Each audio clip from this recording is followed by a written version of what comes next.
Hey, welcome back. I'm Maya, and it's really good to have you here. Today, we're talking about something that almost every English learner struggles with: grammar and vocabulary. Just hearing those words can feel a little stressful, right? But don't worry. We're not going to make it complicated or boring. We're going to make it simple, friendly, and honestly, kind of fun. Yeah, exactly. Hi everyone, I'm Aiden. And if you're someone who's been trying to improve your English but keep thinking, why is grammar so hard, or why do I keep forgetting new words? This episode is definitely for you. Because the truth is, you can get better much faster than you think if you just change a few things in the way you practice. That's right. And we've got Sophie here with us today. Sophie's worked with English learners all over the world. People who've struggled just like you and found better ways to grow. Sophie, so glad you're here. Hi, Maya. Hi, Aiden. It's great to be here again. And yes, this topic is one I care about a lot, because I've seen so many learners feel stuck for years just because they're trying to learn the wrong way. They think they need more grammar books, more vocabulary lists, more rules. But actually, they need something else. Okay, I'm curious. What do they need instead? They need connection and repetition. Let me explain. Grammar and vocabulary are not just rules and words, they're patterns. They live in sentences. They live in real life. If you learn them as living things, not as theory, you remember them. You feel them. You can use them. And that's what makes the difference. I love that. Because honestly, when I was learning another language, I used to study words one by one. I'd write them down in a notebook. I felt like I was doing something helpful, but I couldn't really use them later. Exactly. That's very common. Writing a list of 30 new words doesn't mean those words are going to live in your brain. You're just collecting them. What makes them stay is hearing them often, using them, and feeling the sentence around them. So Sophie, if someone's listening right now and they're thinking, okay, then how should I practice it? What would you say? Great question. I'd say, start small. Pick just one or two new words, or one grammar pattern, and build a mini world around it. For example, let's say the new word is comfortable. Don't just look at the meaning. Try saying, this chair is comfortable. I feel comfortable in this room. These shoes are not comfortable. Say it out loud. Change the sentence. Hear it in your favorite show. Use it when you're texting your friend. That's how the brain learns. That's so useful. It's almost like the word becomes a friend. You don't just meet it once and forget. You hang out with it, talk to it, and then it becomes part of your life. Exactly. That's a great way to say it. The more you play with a word or a grammar pattern, the more natural it becomes. You stop thinking about it, and it just comes out when you need it. So what about grammar? A lot of people say grammar feels heavy or stressful, like they're always scared to make a mistake. Totally understandable. But here's the truth. You don't need to know every grammar rule to speak well. What you need is confidence in common sentence structures. Simple things like, I like, I don't like. Do you want to? I'm going to. These are grammar patterns, but you don't need to call them grammar. Just use them. Repeat them. Say them out loud every day. They'll become part of your muscle memory. That's great advice. Actually, I remember when I started learning English, one of the first things I learned was, I'm hungry. It's so short, but it's a full sentence. It has grammar, and it's something I still say often. Yes, that's a perfect example. Small sentences, real sentences, ones that you can actually use, that's where your learning should begin. Not with textbook explanations, but with things that help you in real life. So maybe it's not about learning grammar and vocabulary as two different things, but about practicing language as a whole. Yes, that's the key. Don't separate grammar from vocabulary. When you learn a sentence like, I'm going to the store, you're learning both grammar. I'm going to vocabulary, the store, and the next time you say, I'm going to sleep, or I'm going to study. You're growing your vocabulary while practicing the same grammar. That's so cool. It means we can stop worrying about rules and just focus on real phrases. Exactly. And here's another tip: listen more than you read. Listening helps you hear natural grammar, natural pauses, rhythm, and pronunciation. Even 10 minutes a day can make a big difference. So podcasts like this are actually a grammar lesson without the stress? Yes. You're hearing full sentences, natural patterns, common phrases. If you listen regularly and repeat what you hear, your brain starts learning the grammar without you needing to think about it. And I guess the more we do that, the more confident we become. Absolutely. It's like driving a car. At first, it's hard. You think about every movement. But after practice, you don't think anymore. Your brain takes over. English is the same. At first, you think, is this present perfect? Should I use the past tense? But over time, you just say it. That's encouraging. Okay, let's ask something practical. Sophie, if someone wants to start today, just 10 minutes, what should they do? Great question. Here's a simple plan. Choose one short sentence. Like, she didn't understand the question. Say it aloud 5 times. Change the subject. I didn't understand the question. Change the noun. I didn't understand the joke. Listen to it in a video or podcast. Write your own version. Say it again, casually. That's it. One sentence, many ways. In 10 minutes, you've practiced grammar, vocabulary, speaking, listening, and writing. I love that. It feels so doable. And honestly, it's kind of fun. It should be. Learning a language doesn't have to feel like homework. It can feel like a conversation, a game, even a personal challenge. And I think that's the goal. To help learners feel free, not afraid. Comfortable, not confused. Couldn't agree more. And I think that's a great place to pause for now.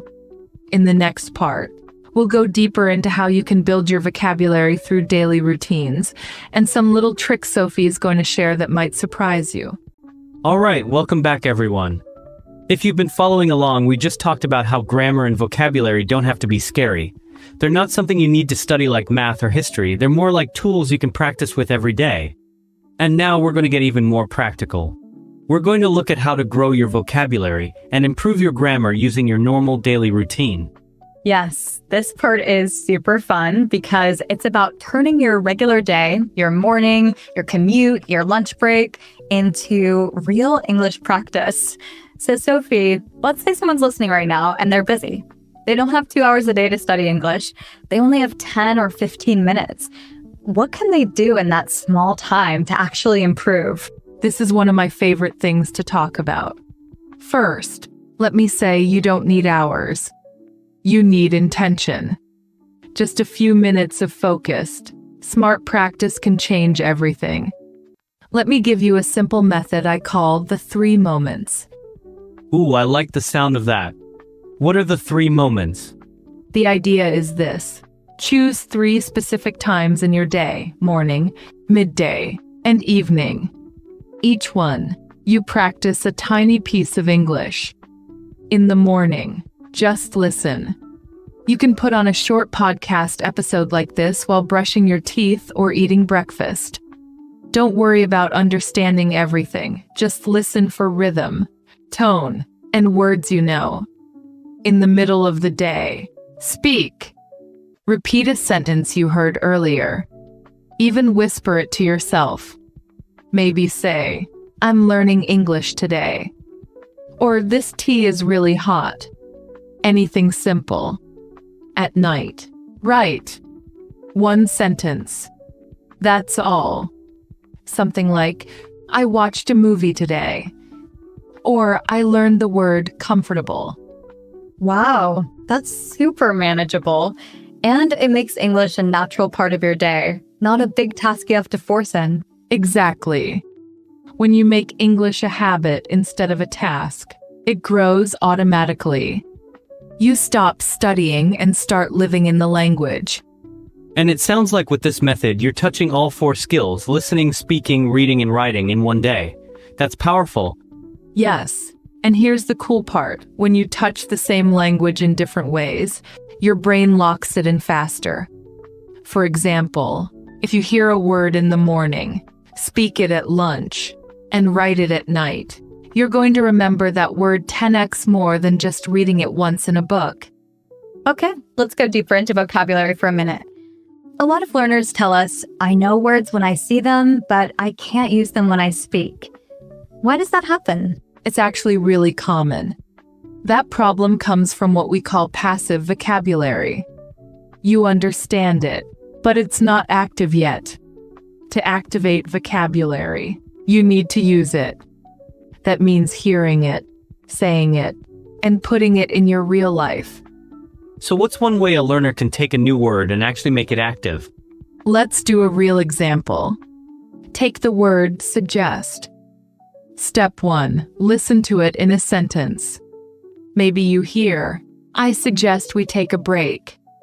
Step 2, say it out loud. Copy the rhythm. Step 3, make your own sentence. I suggest coffee instead of tea. Step 4, use it. Write a message to a friend. I suggest we meet at 5. Now that word is yours. You didn't just read it, you lived it. That's so useful.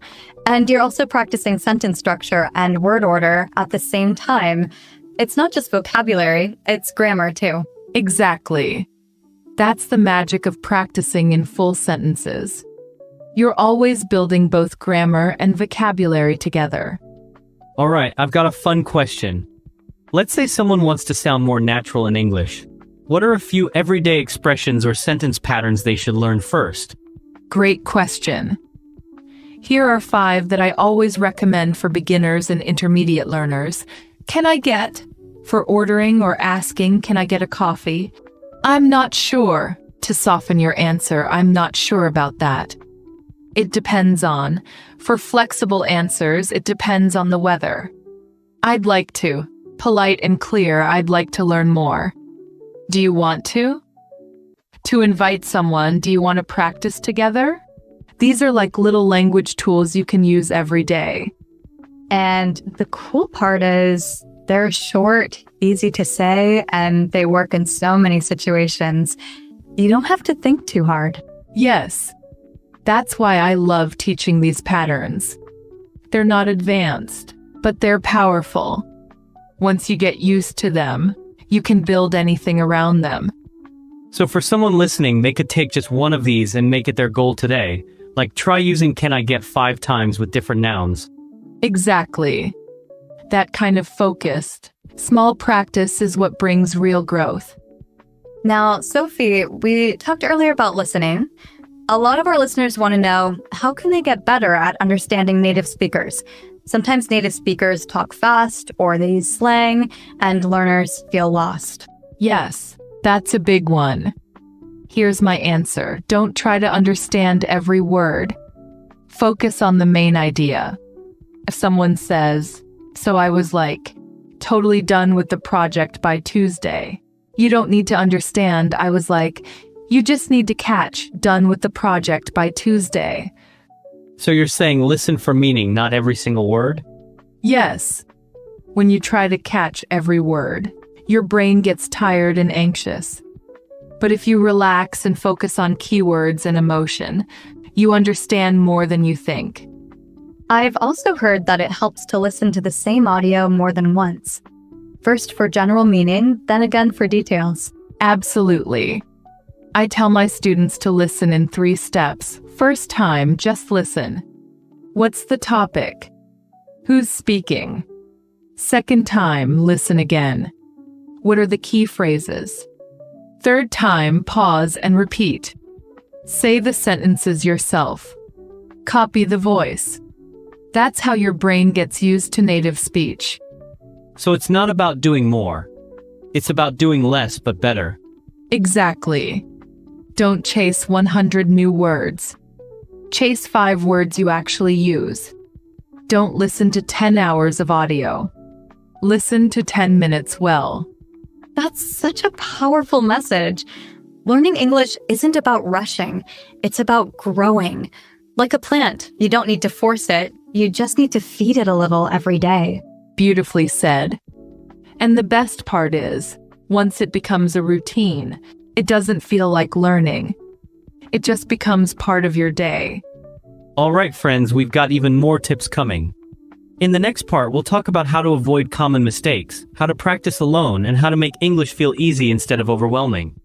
All right, welcome back. This is our final part of today's episode, and honestly, I'm really enjoying this conversation. We've talked about building grammar and vocabulary through small daily habits, using full sentences, and listening with focus instead of pressure. And now we're going to wrap up by talking about something a lot of learners secretly struggle with: making mistakes, practicing alone, and feeling stuck even after trying for a long time. Yeah, I hear this from people all the time. They say things like, I know some English, but I'm scared to speak, or I still make the same grammar mistakes and I feel embarrassed. And sometimes they stop trying altogether because they think they're just not good at languages. I hear that too. And I always say this: making mistakes is not a problem. It's part of the process. You don't learn by being perfect. You learn by doing, adjusting, and doing again. Every time you speak, even with mistakes, you're training your brain to improve. Yes, and I always think babies don't wait until they can talk perfectly. They just start making sounds, then words, then sentences, and no one tells them they're wrong. We just smile and help them grow. That's such a great example, Maya. We forget that this is how all humans learn language. But when it's our second language, we suddenly want to be perfect. That's not realistic, and it actually slows you down.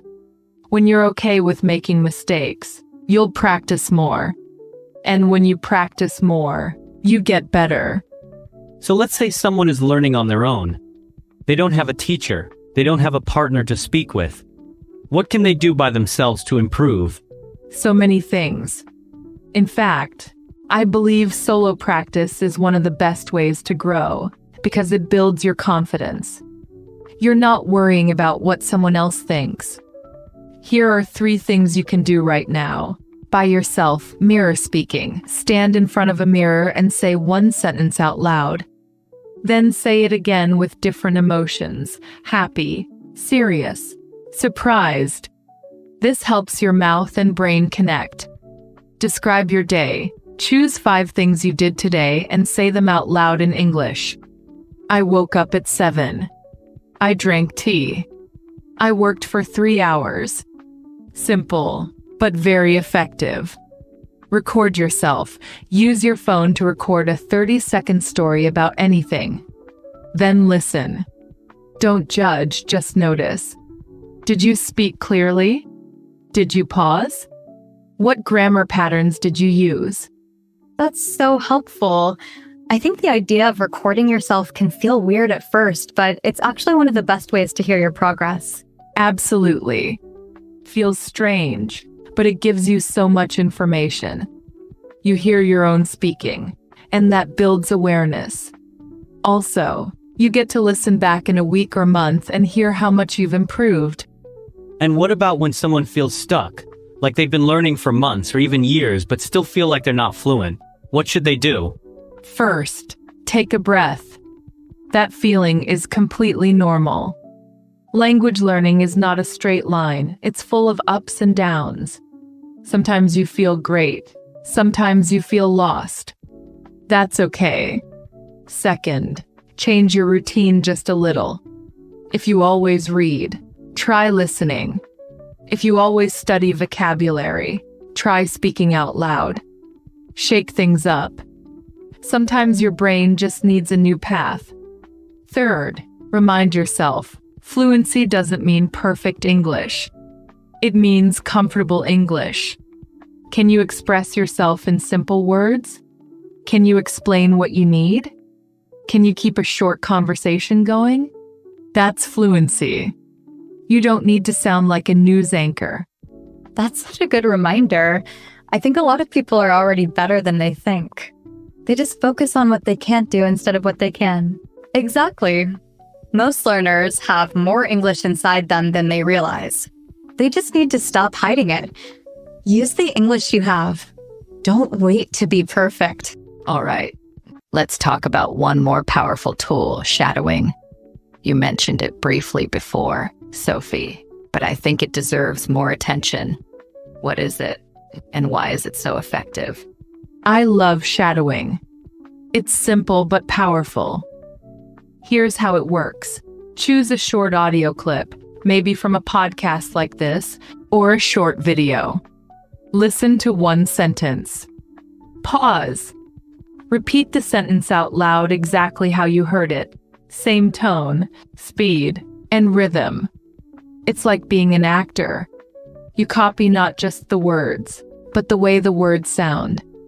This helps your speaking, your listening, your grammar, and even your confidence.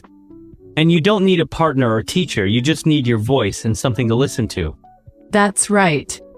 You can do shadowing while walking, cleaning, or sitting in a quiet room. You're training your mouth and brain to work together. And the best part? You'll sound more natural very quickly. Can we give listeners a little shadowing practice now? Maybe one or two useful sentences they can repeat. Great idea. Okay, here's a sentence. I didn't understand the question. Now, listeners, say it with me. I didn't understand the question. Now change the subject. He didn't understand the question. They didn't understand the question. We didn't understand the question. You're practicing grammar, pronunciation, rhythm, and sentence building all at once. That's so powerful, and it feels easy. It's not about learning new rules, it's about using what you already know in new ways. Yes. And when you do this daily, even for 5 minutes, you grow. Not in a big, dramatic way, but in small steps that really last. All right, before we end today's episode, Sophie, could you give our listeners 3 final tips? Something simple they can remember and use every day? Sure. Here they are. Repeat more. Memorize less. Don't try to remember everything. Just repeat a few good phrases often. Speak early, not perfectly. Don't wait until your grammar is perfect to start speaking. Start now. Mistakes are part of learning. Use English in your world. Talk to yourself. Write a message. Think in English when you're walking or cooking. Make English your daily friend, not your school subject. That's beautiful. And I think it really reflects what we believe on this podcast. English doesn't have to feel hard or scary.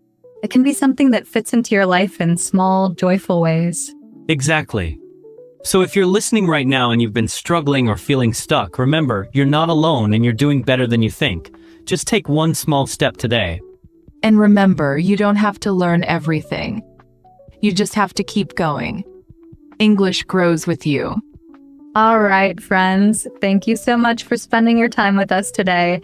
We hope this episode helped you feel a little more confident, a little more ready, and a lot more excited to keep learning. Make sure to subscribe if you haven't already. New episodes come out every week, and we've got lots more topics to help you improve your speaking, listening, and confidence. Until next time, keep practicing, keep smiling, and as always, keep talking.